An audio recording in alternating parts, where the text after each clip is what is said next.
একদিন গ্রামের স্কুলের পেছনের পুকুরে ছোট্ট ছেলে কোমল এক হাঁসের বাচ্চা পেয়ে যায়। সে হাঁসটিকে নাম দেয় গুগলি। আমার গুগলি কোনো সাধারণ হাঁস না, এটা স্মার্ট হাঁস। এটা কথা বুঝতে পারে, গুণ করতে পারে, এমনকি মোবাইল আনলকও করতে পারে। সবাই অবাক, গ্রামের লোকেরা ভিড় জমায় হাঁস দেখতে। কোমল প্রতিদিন গুগলিকে নিয়ে মাঠে বসে। গুগলি 2+2 কত?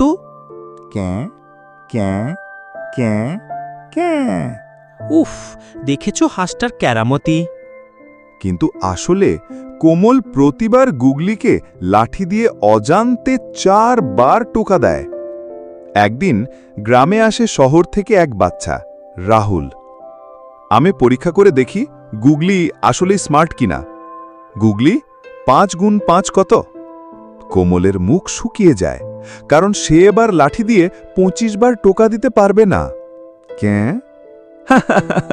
হাঁসটা তো একদম চুপ হয়ে গেল। সবাই বুঝে যায় হাঁসটা স্মার্ট না, কোমলই চালাক। বাহারে ফাঁকি দেওয়া যায়, কিন্তু আসলে মেধা প্রমাণ হয় পরীক্ষায়। কোমল লজ্জায় মাথা নিচু করে, আর গুগলি পুকুরে লাফ দিয়ে ডুব দেয়। ফাঁকি দিয়ে কিছুক্ষণ বাহবা পাওয়া যায়, কিন্তু প্রকৃত মেধা পরীক্ষায় ধরা পড়ে।